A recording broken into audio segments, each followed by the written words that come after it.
As a teacher, student, and lifelong learner, I have found that the Oxford University Press is one of the premier sources for historical information. I currently own their entire multi-volume set the Oxford Press did on American history.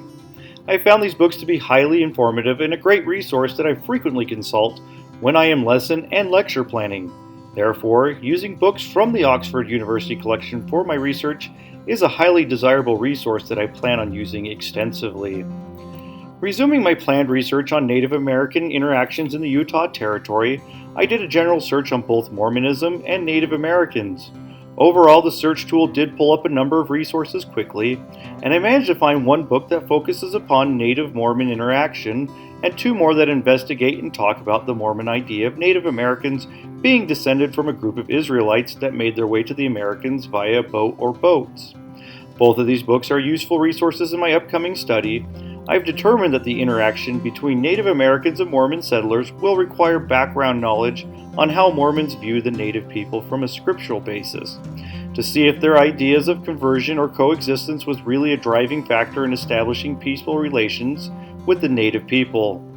Without at least a surface knowledge of their main scripture, my research might become confused or disjointed trying to understand Mormon views of this relationship. Therefore, I can use these resources to allow for me to get a view from an academic source that has studied this connection between the two groups.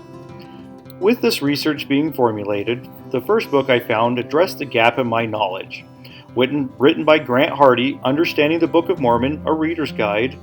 This book breaks down the book by sections and gives a general outline which is contained in the book.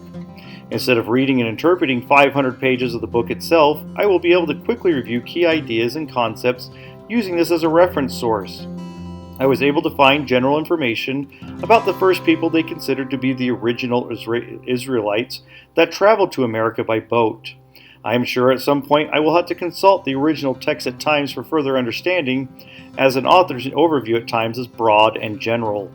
Furthermore, the book might not contain everything I need to try to understand the ideas being presented, but this is a solid starting point. The next book I found and consider a source for an overview of Native Mormon relations is Religions of Color, Race and the Mormon Struggle for Whiteness. This book has interesting takes on how Mormons were seen as problematic as the Native Americans were during this era, and how the United States government thought about relocating them too, just as they had been doing with the Native populations. This could have been a driving factor for Native Mormon relationships, as both were facing relocation by the federal government and could find safety in numbers and under a joint alliance.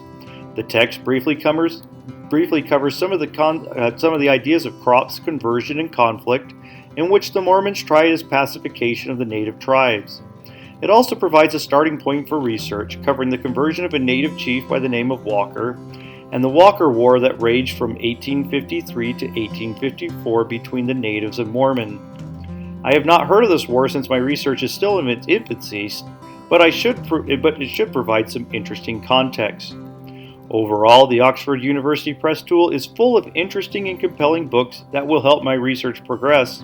However, there is still a large gap of available books that cover over my specific research objectives, thus requiring extensive supplemental materials.